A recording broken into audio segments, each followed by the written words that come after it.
On episode 589 of the 40 Plus Fitness Podcast, we discuss the victimhood mindset and what you can do to beat it. You can find the full show notes for this episode at 40plusfitnesspodcast.com/589.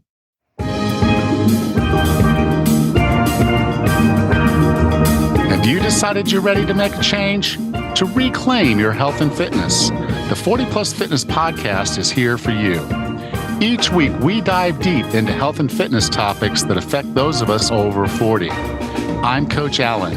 I'm an NASM certified personal trainer with specializations in corrective exercise, behavior change, performance enhancement, and fitness nutrition. A Precision Nutrition Level 1 coach, a FAI certified functional age-link specialist, and an OTA Level 2 online trainer. Each week, I'm joined by our co-host, Coach Rachel. She is an NASM certified personal trainer and a RRCA Level 1 run coach. Let us be your coaches as you find your way on your health and fitness journey. All right, let's go.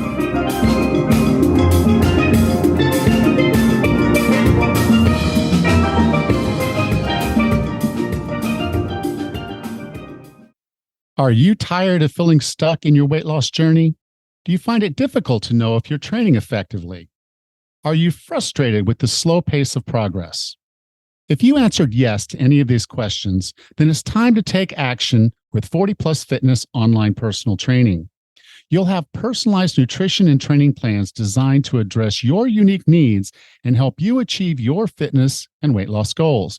40 Plus Fitness online personal training offers the ultimate convenience, allowing you to train when and where you want to, and basically have a coach in your pocket for guidance, support, and accountability. No more wasting time on ineffective workouts or diets that don't work. Take the first step toward a healthier, happier you by scheduling a free discovery call with me at 40plusfitness.com/discovery.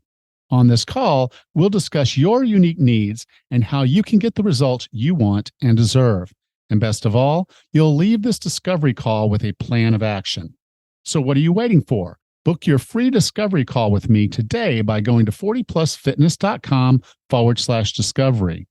Results start with this click, 40plusfitness.com/discovery. Hey, Russ, how are things? Good, Alan. How are you today?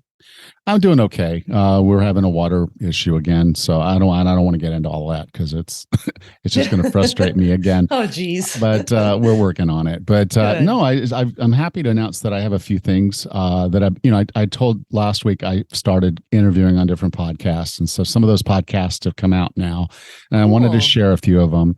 I was on Paul Hanton's podcast called The Healthy Fit Life. You can find that one at 40plusfitnesspodcast.com/Paul.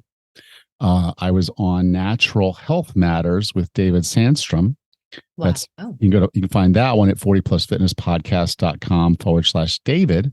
And then I was on Jillian Lockditch, which we had her on last week. I was on her podcast, Growing Older, Living Younger, with Jillian Lockditch, and that's at 40plusfitnesspodcast.com/Jill, and that's Jill spelled Gill, like from Jillian, but Gill, and you can find that one. So Paul, David, and Jill, I was on each of their podcasts, and so 40plusfitnesspodcast.com/ and then those names, Paul, David, or Jill, and you can catch those episodes there.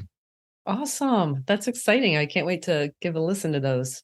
Yeah, it's interesting to be on the other side of the interview, Sure. But because, even if we've discussed kind of what we want to talk about, I don't have a script. I don't go in this like this is how I say these things. I listen to a question and then I say, okay, this is the best way to answer that.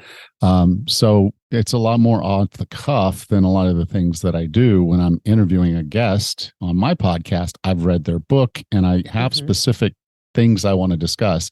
Here I go at it not necessarily knowing what they're going to ask me. So it can be kind of interesting. But so yeah, go check those out. Awesome. That sounds fun. How are things up there? Good. I just wanted to share with you and our listeners real quick. My doctor just told me some pretty important news the other day. I'm postmenopausal, Yay, I Yay. made it. I made it.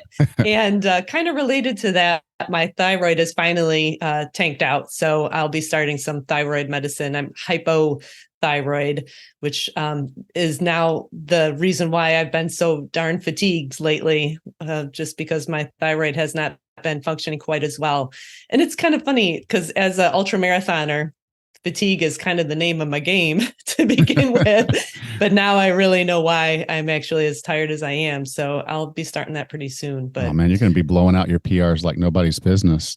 I'm hoping I'm hoping to get some of my energy back. But I just wanted to share real quick, as I learn more about what this means for me as a woman. And by the way, I'm 51, and I didn't know that 51 is the actual average age that women hit menopause. So yay, I'm textbook. Okay. Well, I thought it was closer to 53, but yeah. Yeah. Right. Okay. Textbook, yeah.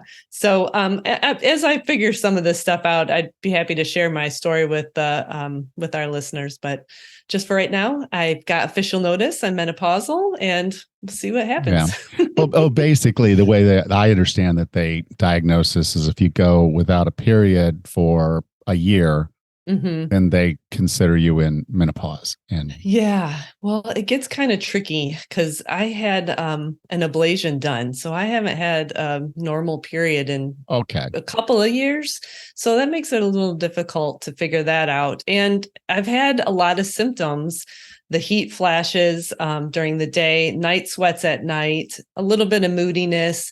But, again, those are kind of normal. And for pretty much any woman that actually either has a period or is going through the perimenopause, and apparently now in postmenopause. So, it's important to know that some of these symptoms can get worse. My thyroid is probably in the mix with all these hormone fluctuations and changes, but it's important to spend time with your doctor as well. I go to my annual physical every year. I see a high-risk breast cancer doctor, and now I see a women's health specialist who specializes in menopause and can give me a whole ton of information.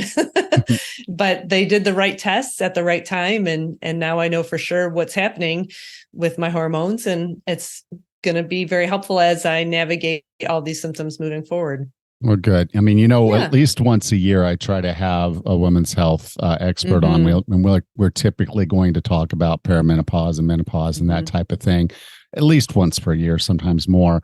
So I've had several episodes on. Yes. So there's lots of material out there. But this is going to be good because I'm going to have a pro on my side next time I do interview somebody. That's right. And so we can approach that one a little bit different. But Sure. Cool. Yeah. All right. Well, are you ready to get into our episode about victimhood? Sounds great. You are not a victim. That's what I'm calling this episode. And it relates to kind of a cultural trend that I've been seeing out there lately, where victimhood is being kind of almost touted like a virtue. And I'm here to tell you that if you're trying to improve your health and fitness, if you're trying to lose weight, particularly, you're going to really struggle if you have this state of mind, this victimhood state of mind. So I'm gonna go through some statements. These are statements that I've heard people say. I've heard people or seen people post them on Facebook and or on Twitter. It's so common that it was easy for me to find several different ways that this shows up. So the first one is, I want something I don't have, therefore I'm a victim. So if someone has something you don't have, obviously you're a victim. The next one is, I struggle more than other people, therefore I'm a victim.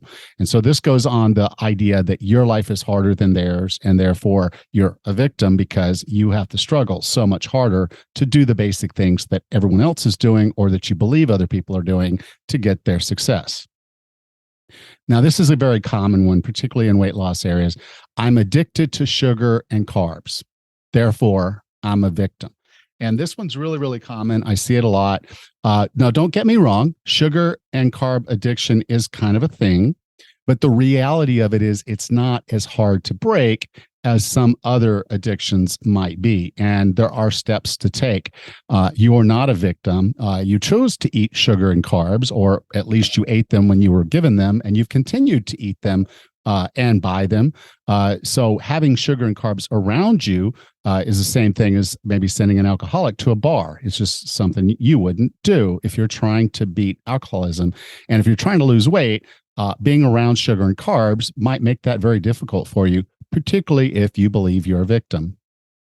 I don't have the energy to work out. I love this one.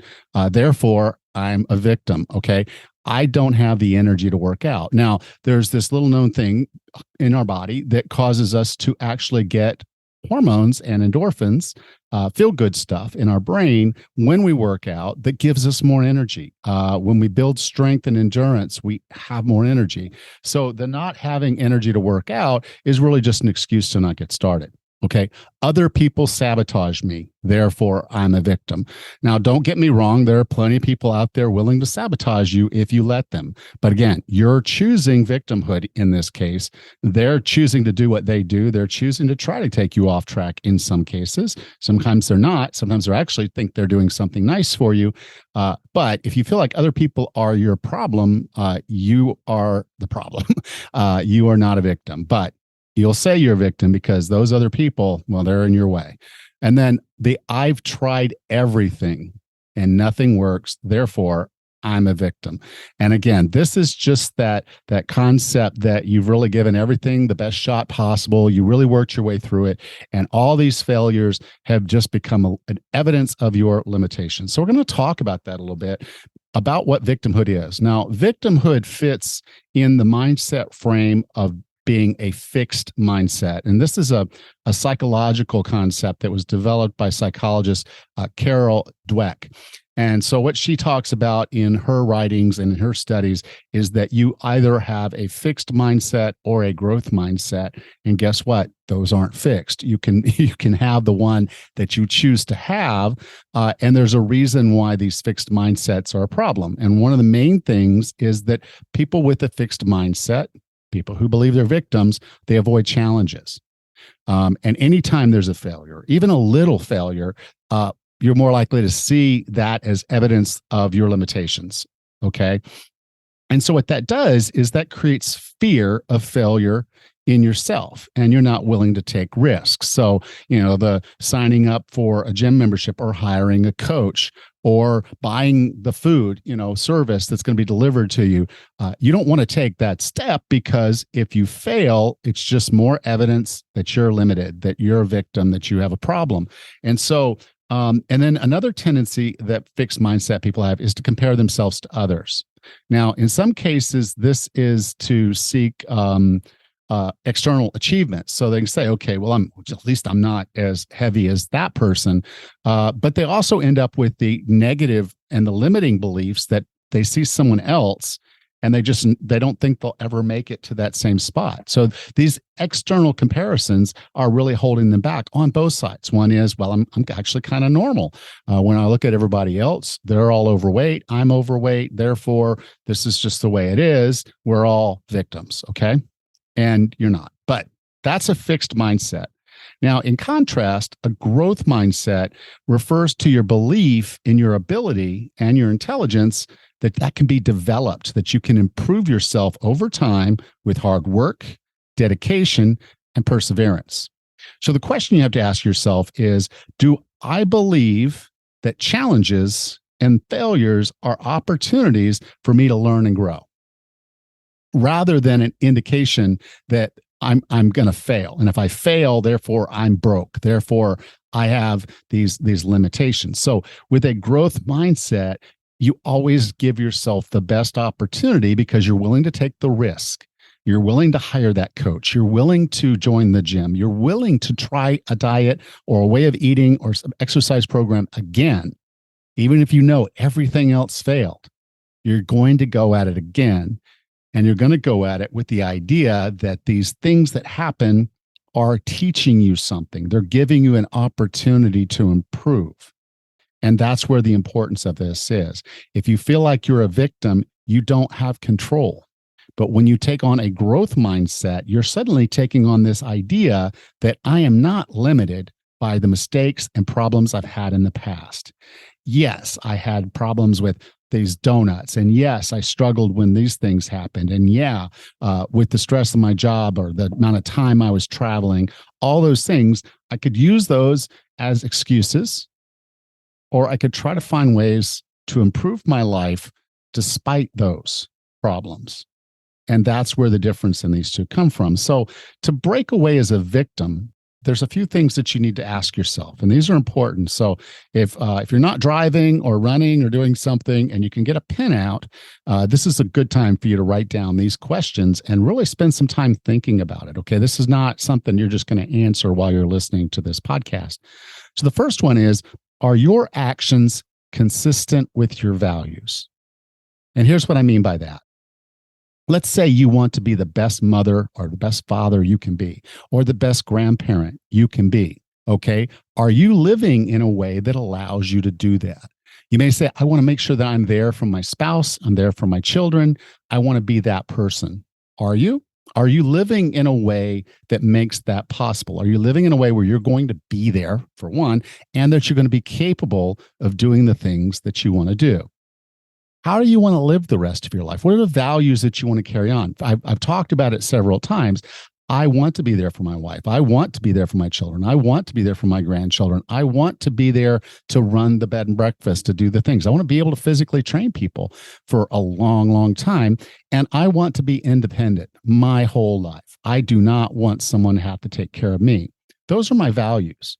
So then looking at your actions, ask yourself, are your actions consistent with your values? Okay, because this can help you break through this. This can help you take that next step. I'm going to talk about in a minute. Okay. The next question, are you able to learn from mistakes, or do you see them as evidence you're broken or flawed? So you go out for dinner and they bring around the dessert tray and it all looks awesome. And so you tell yourself, well, I'll just get a little bit of chocolate. I did go to the gym this morning, so I'm just going to go ahead and get a little bit of that chocolate, death by chocolate thing. And they bring out this 32-ounce chocolate menagerie on your plate, and you go digging into it. Now, the next day, how are you going to look back at that? Are you going to say, oh my God, I failed. I'm a failure. Well, no, you're not. That's an opportunity for you to learn. So ask yourself, do you really think you're broken when you do those things? And the short answer has to be no. That's an opportunity for you to see where you made a mistake. So you could just tell the waiter after you've gotten your meal, please do not bring that dessert tray by here. And if you're in the United States and you're listening to this, you can be very clear. If you bring that dessert tray by here, you will not get a tip from me. Okay, guess what that waiter or waitress is not going to do? When you say something like that, they are not going to bring that dessert tray because they do not want to jeopardize their tip. So you just tell them, if you bring that dessert tray by here, I will not tip you. And guess what?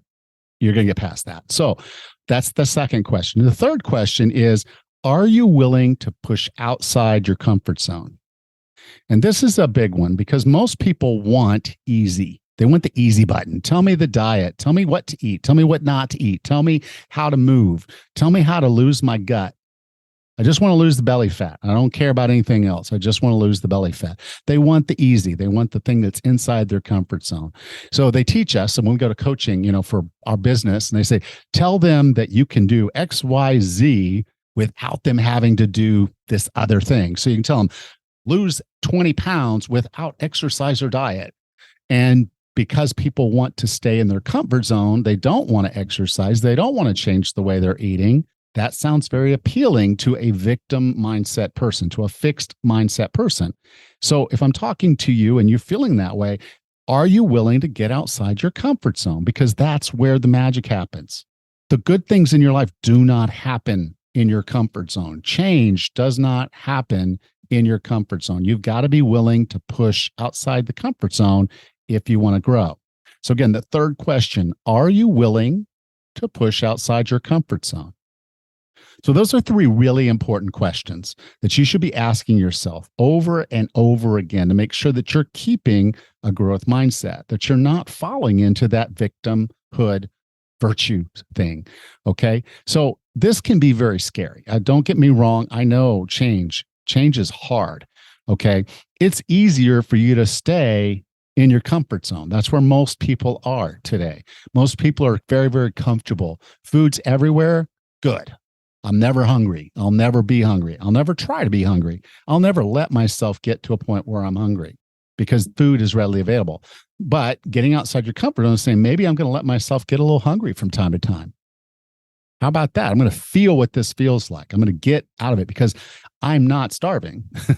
No matter, the word, we say I'm starving, but the word, you're not starving. Starving takes days. Starving takes weeks. And so if you're a little hungry, you're not starving. And so many people are in that comfort zone that's where we want to be. The safety with numbers. Okay. And that's not where you need to be. You cannot be in your comfort zone and be successful. The other thing that makes change hard is it's so easy to compare yourself with others. I mean, look, 67% of Americans are overweight. Okay, what does that mean? Well, that means if you're overweight, you're in the majority. You're winning that vote. If 40% of Americans are approaching obesity. So when you start looking at this, the vast majority of people out there are overweight and obese. And so that's, that you just look at that. Well, I'm not as heavy as that person is. And, oh, look, I'm at the grocery store and, I'm actually maybe not the weakest person here. And maybe I'm not the fattest person here. And we justify where we are. So that's a push against change because staying where we are means we're just like everybody else. Okay. And then change is really, really hard if you just decide that you want to change. And the reason is decision is really not a strong enough way to approach this. See, if you have a growth mindset, you're going to commit to this. You're going to take that risk and you're going to go all in. You're going to get outside your comfort zone and you're going to make sure this happens.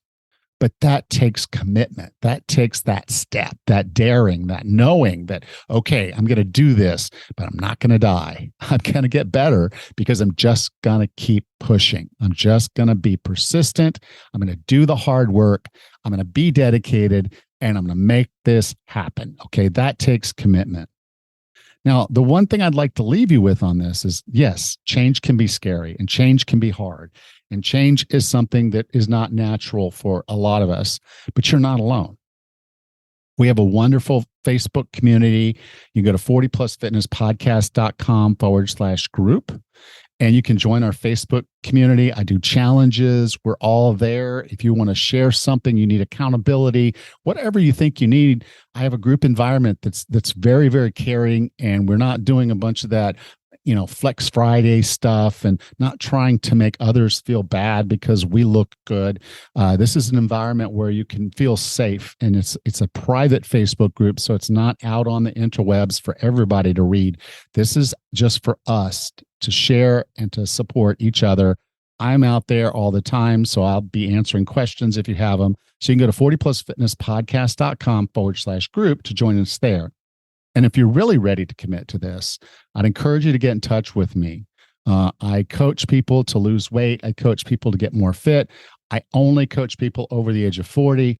And I look to help people develop a growth mindset so they learn from their mistakes, they get better, they get more comfortable being outside their comfort zone, and they change and they grow and they get better. And I know you can too. It just takes that scary thing. You got to do that scary thing. And if you need help, I'm here to help you. Thank you. Welcome back, Raz. Hey, Alan. Well, that was a lot. That was a lot of good information. And as a fellow coach, I have encountered some people with a fixed mindset and just the absolute, I can't run because, or I can't work out because, I can't lose weight because, fill in the blank. I've heard some of those things, and it's hard as a coach to go back to that person and say, well, wait a second, what can we do? If you've got a problem, what do we need to do to solve it? Well, I've definitely had clients that I would say didn't have a growth mindset to start with. But that they had to at some point, or else they wouldn't succeed. And the reality is, if you have a fixed mindset, you're not going to get outside your comfort zone. If you don't get outside your comfort zone, nothing's going to change for you, and you're going to be right where you are. So, it's the Harry Ford quote: "If you think you can't or think you can, you're right." That's right. You have to have the mindset that you're going to get it done. For some of us, that might just be the commitment. For a lot of other people, it's a health scare. And so something has to shake you out of being a victim. What was it? Someone comes screaming and they slap them in the face. I mean, they couldn't do that now, but that's kind of the whole thing is, the people are panicking and you just slap them in the face to get their attention. And it's like, calm down, you're not accomplishing anything. And so that I think people sometimes need that slap in the face to make this happen. But if you're listening to this podcast, then you want something to happen. Then you just need to transition that over to a commitment, not just a decision. Right. And I can tell you that if you're not willing to deal with setbacks, which this is where the victims really struggle, is that if you do something, maybe you're doing something and it's working, and okay, well, I've lost this same 20 pounds over and over again. And then you get to lose the 20 pounds, and then something happens. You have a bad day, and you go do something you didn't want to do. You ate some things you didn't want to eat, and now you're going to blow off your whole weekend because, well, I was kind of screwed up Friday night, Yeah. And then it becomes this thing, and then you start seeing the scale move back up. So you just stop stepping on the scale. And then, you find yourself 6 weeks later, right back where you were, if not heavier. You start running and you feel a little bit of a tweak in your ankle or a little bit of a tweak in your foot. And you're like, oh no, I can't run anymore. Instead of trying to do the things that are necessary to rehabilitate that, so you can start running again, doing the things you can do. So I can pedal a bike, I can get on an elliptical, so I can keep my stamina up. But that takes this idea that you have a choice. This is not put on you. You are not a victim. Right. And until you get past that, you're not going to be there. And so, most of my clients that come in with this growth mindset. They're fed up and they're like, hey, this is it. I'm doing it. I'm doing it. I'm doing it now. Okay. And once that light clicks on, it's like, this is too easy. They're like, this is actually not that hard. It was scary and it never worked before, but it's different this time. And it's different because now they're looking at this and saying, okay, I don't have to be perfect. Right. I don't have to worry about, if I make a mistake, I can always course correct.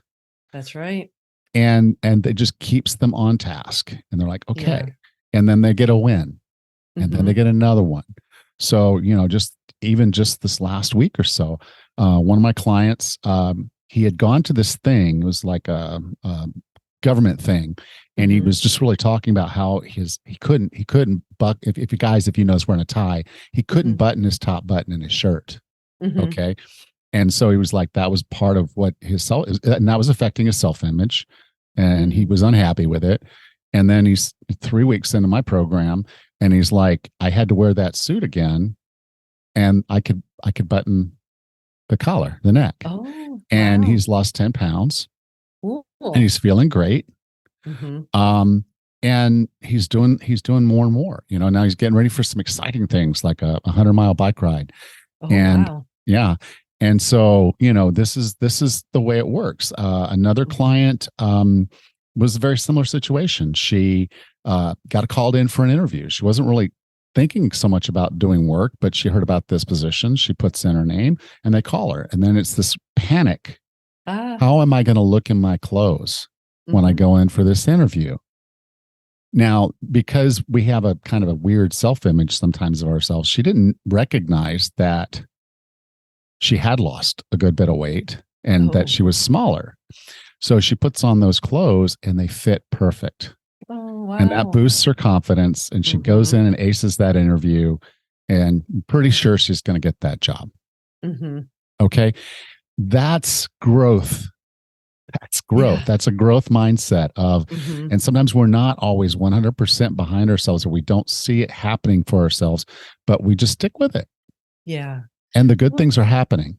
It does. And, the benefit to having a coach or like the run club groups that I have is that you get to see these types of examples. It is possible. And maybe when you get to see examples like with your clients that other people are losing weight at a later age or under these difficult circumstances, it's possible for you too. And if you just pause for a second and reevaluate your situation, you might be able to think through what you need to do next, whether it's hire a coach or not, or join a run club or not. But you do have options. And sometimes you just need to think a little bit outside the box to see what might work for you. But that's the great thing about hearing stories like with your clients. And as I see my runners develop in the run clubs I participate with, I mean, it's totally possible. It just shakes what your norms are. Yeah. Well, if someone had first told you when you first started running that you were going to be doing ultras. Oh my gosh. I would have laughed. Yeah. Right. Or running 50 miles right before I turned 50. I would have laughed. It's just inconceivable for me. I remember at the time. you sitting up on a couch with your foot in a cast and you were so upset and you're like, yes. Well, and I'm losing it. And there was just, that was a very down time for you. It was. Yeah. But as soon as the doctor cleared you, you started working your way back up and way past where you were. You just blew that away right after you got yourself healed. And so it's just understanding where we are and saying, okay, I can't make that up in a day. Right. But I'm going to grind it out. I'm going to do it and then see what happens. And that growth mindset that you had going back into your training smarter. So you don't do it again. Yes. That's made all the difference. All the difference. Yep, for sure. Yep. All right. Well, Rachel, I will talk to you next week. Awesome. Take care, Alan. You too. Bye. Thank you. Bye-bye.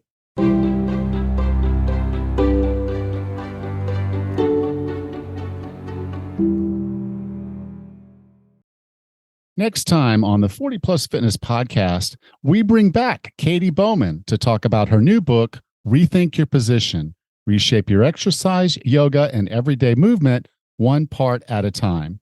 Until then, have a happy and healthy week.